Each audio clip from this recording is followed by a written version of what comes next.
नमस्कार शेतकरी मित्रांनो, आपले माझे शेती माझे प्रयोग या यूट्यूब चॅनलवर स्वागत आहे। आपण आपल्या सोयाबीनच्या शेतामध्ये आज उभे आहोत आणि आज 15 जुलै, तर यावेळेला आपण 4 जुलै रोजी गॅलेक्झी आणि शाकेत अशी फवारणी केली होती। फवारणीसाठी आपण शाकेत 100 ml 15 लिटरसाठी आणि 2 ml गॅलेक्झी असं घेतलं होतं आणि त्याची फवारणी केली। फवारणीनंतर तिसऱ्या ते चौथ्या दिवशी संपूर्ण तण पिवळे झाले होते। त्यामध्ये गाजर गवत असेल, दुधी असेल, केना असेल आणि पिकांनाही बऱ्यापैकी शॉक बसला होता। तुरीची तर शेंडे खराब झाले होते आणि सोयाबीनवर मोठ्याच प्रमाणात स्कॉर्चिंग आलं होतं। तर आज रोजी तण आणि पीक काय म्हणते याची पाहणी करूया। तर ही आपली तूर, बऱ्याच ठिकाणी कॉमेंटमध्ये होते साहेब तूर दिसत नाही, तर ही तूर आहे। आपण हिच्यावरच गॅलेक्झीची फवारणी केली होती आणि हिचे शेंडे मोठ्या प्रमाणात भाजले होते। हे पाही काही तूर अशी वाळली सुद्धा असेल, मरही काही प्रमाणात सुरू झालेली आहे। तर हे आता चांगले झालेले आहेत, त्याला फुटवे आले आणि ही स्कॉर्चिंग जी होती सोयाबीनची ती आता कमी झाली किंवा त्याला नवीन पानं आले आणि तिच्यामुळे याचं काही एवढं नुकसान झालेलं नाही। आणि तणाचं म्हणाल तर हे अशा प्रकारे हे गवत हे नष्ट होत आहे।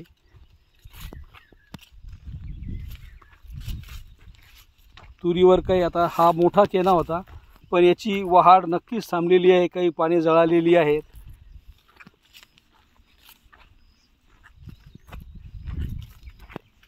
यामध्ये तणाचा प्रादुर्भाव तसा कमीच होता आणि अगदी सुरुवातीची अवस्था होती, तण 2 ते 4 पानावर होतं, पण हे काही तेवढं मेलेलं दिसत नाही, पण वाढ 100% थांबलेली आहे।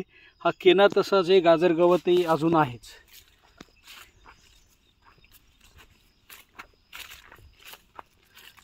म्हणजे या तणनाशकाने गाजर गवत, दुधी आणि केना या 3 याची पूर्णपणे वाढ थांबलेली आहे, अद्याप ते वाढलेले नाहीत। हे दुसरं शेत, यामध्ये सुद्धा तूर होती, बघू शकता। हे गाजर गवत सुरुवातीला एकदम पिवळं झालं होतं, ते आता हिरवं पडत आहे। ही तूर, तिला नवीन फुटवे येत आहे आणि काही ठिकाणचा केना गाजर गवत गेलंय आणि काही ठिकाणचं हे असं परत हिरवं आहे।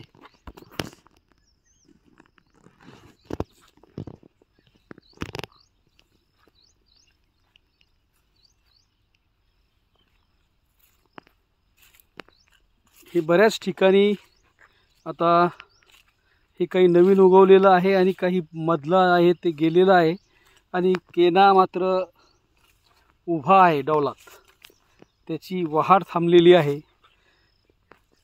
हा बघा, त्याचे 2-2, 4-4 पानं गेले आणि त्याची वाढ थांबलेली आहे।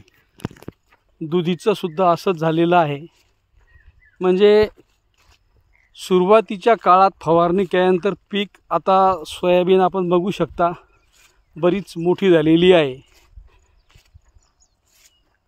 ही तूर ही बऱ्यापैकी शॉक बसला होता, पण हिला नवीन फुटवे आले।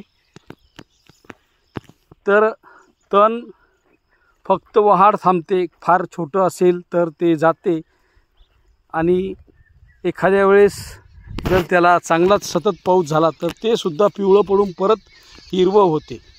म्हणजे यावर्षी तणनाशकाचे रिझल्ट म्हणावे तसे आपण बदल करूनही आलेले नाहीत आणि फार मोठ्या प्रमाणावर शेतकऱ्यांची ही समस्या। आता ही दुधी, ही फक्त पानं सुरुवातीला खराब झाले, हिलाही सुद्धा तुरीप्रमाणे नवीन डिरे आल्या। तर शेतकऱ्यांची समस्या ही दिवस आहे।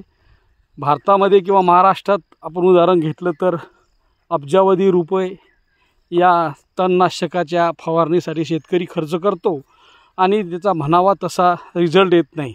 काही शेतकरी मित्रांनी प्री इमर्जिंग म्हणजे उगवणीपूर्व तणनाशकं फवारले आणि त्यानंतर 31 दिवस किंवा 35 दिवस तण उगवत नाही, पण त्यांना 20व्या 25व्या दिवशी परत पोस्ट इमर्जिंग म्हणजे उगवणीनंतरचे तणनाशकं मारत आहे। जर प्री इमर्जिंग तणनाशक मारले असेल आणि 30 दिवसाच्या आतच पोस्ट इमर्जिंग किंवा उगवणी पश्चात तणनाशक मारावे लागत असेल तर त्याचा उपयोग काय झाला. शेतकऱ्यांचा असा प्रकारे खर्च होता. ज्या मॉलिक्यूलचा रिझल्ट आहे तेच मॉलिक्यूल बाजारात आले पाहिजे, किंवा बऱ्याच ठिकाणी तणनाशकामधला बोगसपणा वाढत आहे. यावर आपले कॉमेंट्स मित्रांनो नोंदवा. चॅनलला लाईक, सबस्क्राईब आणि शेअर करा. धन्यवाद.